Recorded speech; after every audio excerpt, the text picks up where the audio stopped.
it's math. It's math. Math with Sai. Math. It's math. Math with Sai. But hello, my name is Sai, and today I want to try doing it so I have my computer screen, but then also you can see me. So yeah, today's our part 2. We're going to be looking at solving for a line that includes 2 given points, but we're gonna do it using a graph, and then I'm gonna do the table underneath. So yeah. So we have right here, it says solving for a line that includes 2 given points. The 2 points we're using today are going to be 1, 3, and 4, 9.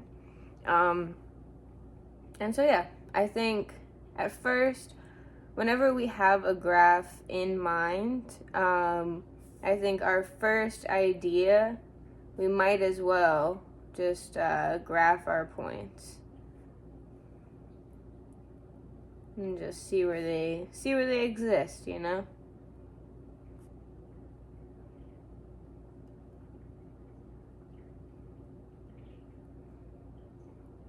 And so over here, I'm gonna do 2 colors, because why not? We've got 1, 3. We're gonna go over 1, up 3. Put that right there, because just a reminder, first coordinate's x, second is y. And then in green, we can do 4, 9. So we'll go over to 4, and then up to 9. Okay, I got it. I finally got it after like 4 minutes. Yeah, this is the hardest part. Just saying, it's easier on paper. So much easier on paper. Okay, let's be gone. Be gone with this silly ruler. Okay, so let's zoom in a tiny bit. Get back to where we were. Okay, so now that we have graphed our points, I guess our second point, or what we want to do, is we want to connect our points with a line, because this is the line that we are interested in. This is the line that we care about. So we're trying to find an equation for this line. And so usually we want it in the form, we got y equals mx plus b. So here we go. And so let's kind of think about this. Let's think.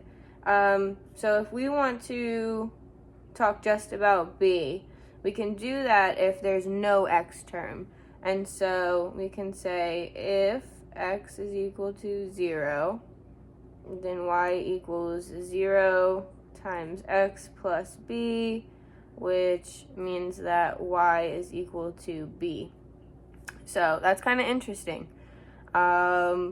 That means that whenever x is 0 over here, whatever we go up to, this point right here, 1, that means b is equal to 1. So there we go. We've already filled in one part.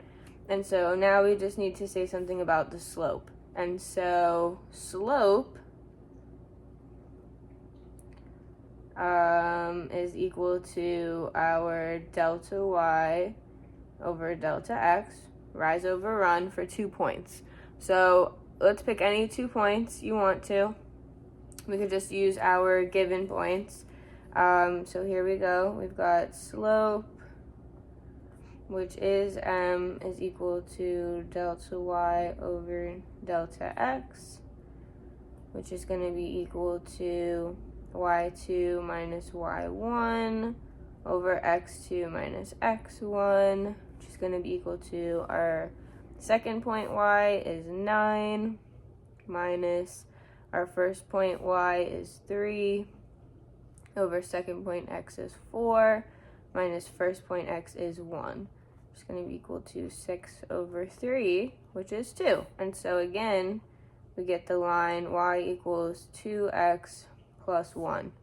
And so as we kind of see in our work before, this is from our previous problem, yeah, we get the same line as before, y equals 2x plus 1. And so now we're kind of going to look at it similarly again. So we want the line that includes 1, 3, and 4, 9. And so we're hoping for the same kind of answer, but we want to do a table view. So a lot of it is the same kind of math going on, but it just depends on what's easier for you to see. So here we go. We got x over here and y.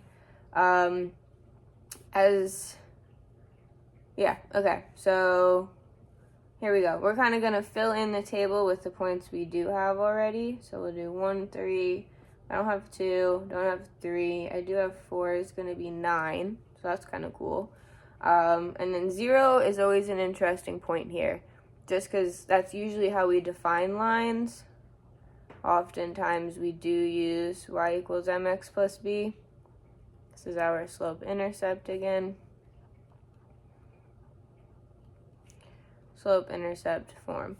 And so because of this, we like to look at when x is equal to 0, because again, y equals b when x equals 0, like we saw again. And so yeah, we can kind of think about this. It's a little tricky. So this is our one important point. So we need to know here, this is going to be b right there. And then we know that m right here, our slope, is going to be our increase in y for each increase in x by 1. So we'll see what that looks like. So over here, we went from 0 to 1, so that's a plus 1, 1 to 2, 2 to 3, a plus 1.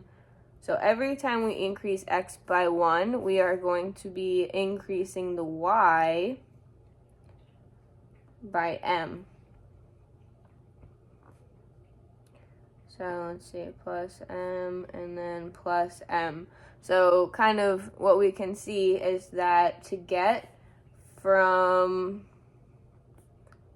3 to 9, it took 3 m jumps. Sorry. That looks a little, it's not what I wanted. That's a G. We're looking for a J. Okay, hopefully it hasn't frozen. Please don't freeze on me, please.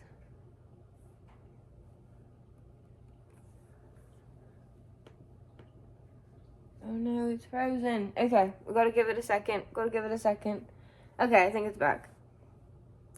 So 3 m jumps, which isn't not too crazy. So we know that the distance from 3 to 9 is 9 minus 3, which is equal to 6.